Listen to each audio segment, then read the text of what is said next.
Analisis routing untuk jaringan universitas 5 gedung. A. Perbandingan karakteristik routing statis dan routing dinamis. Spek yaitu konfigurasi routing statis dikonfigurasi manual oleh administrator satu persatu di setiap router. Routing dinamis, router saling bertukar informasi rute secara otomatis melalui protokol. Adaptasi terhadap perubahan. Routing statis tidak otomatis. Jika ada link putus atau topologi berubah, admin harus mengubah konfigurasi manual. Sedangkan routing dinamis yaitu otomatis mendeteksi perubahan topologi dan menyesuaikan rute atau convergence tanpa campur tangan manual.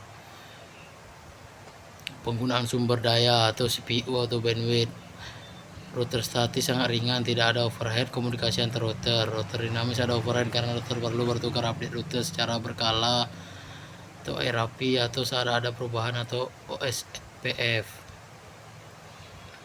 B. Metode routing yang paling sesuai untuk jaringan universitas dengan 5 gedung yang dihubungkan beberapa router. Metode yang paling sesuai adalah routing dinamis, khususnya OSPF.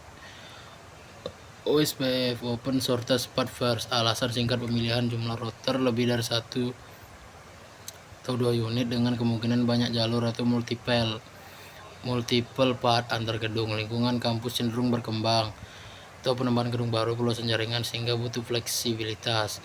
OSPF lebih unggul dibanding RIP karena menggunakan algoritma link state atau disk ekstra yang lebih efisien dan cepat konvergensi dibanding RAP yang berbasis distance vektor dengan keterbatasan maksimal 15 hop. Sangat tidak ideal jika suatu saat jaringan berkembang melebihi itu. Routing statis bisa saja dipertimbangkan untuk skenario sangat sederhana, misalnya jika hanya ada satu jalur tunggal tanpa redundansi antar gedung. Namun untuk lingkungan universitas dengan beberapa router ini kurang praktis dalam jangka panjang. C. Alasan teknis berdasarkan 3 aspek. Yang pertama itu skalabilitas. Universitas cenderung terus berkembang, mungkin akan ada gedung baru, penambahan router atau perluasan jaringan wifi ke area kampus lainnya.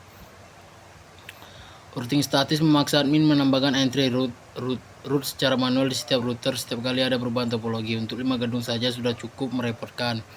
Jika bertambah menjadi 8-10 gedung, jumlah rute manual yang harus dikelola meningkat secara signifikan atau kompleksitas mendekati kuadratik.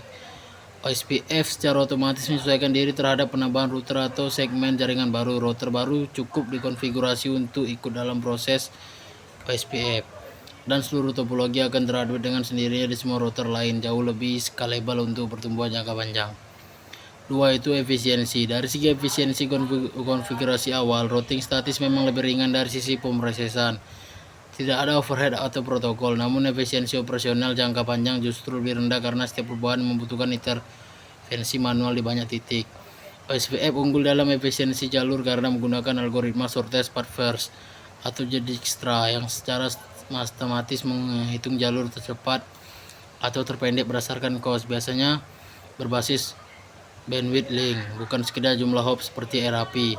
Ini penting untuk universitas yang mungkin memiliki link dengan kapasitas bandwidth berbeda antar gedung, misalnya gedung rektorat dengan link fiber optik versus gedung lain dengan link lebih kecil. OSPF juga mendukung load balancing pada jalur dengan cost yang sama atau equal cost multipath, meningkatkan efisiensi pemakaian bandwidth antar gedung. 3. Kemudahan pengolahan jaringan. Routing statis membutuhkan dokumentasi yang sangat rapi dan disiplin tinggi dari admin. Karena setiap perubahan topologi, misalnya router mengalami downtime atau ada penambahan segmen baru, berisiko menyebabkan human error atau potensi terjadi routing loop atau black hole jika ada kesalahan input manual.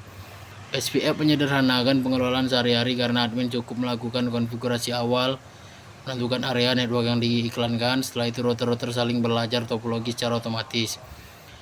Jika ada link antara gedung yang putus, OSPF akan otomatis mendeteksi dan mencari jalur alternatif jika tersedia tanpa perlu admin turun tangan secara real time. Sangat penting untuk menjaga uptime layanan jaringan kampus, misalnya akses ke server akademik, sistem KRS, dan lain-lain yang harus tetap berjalan 24/7.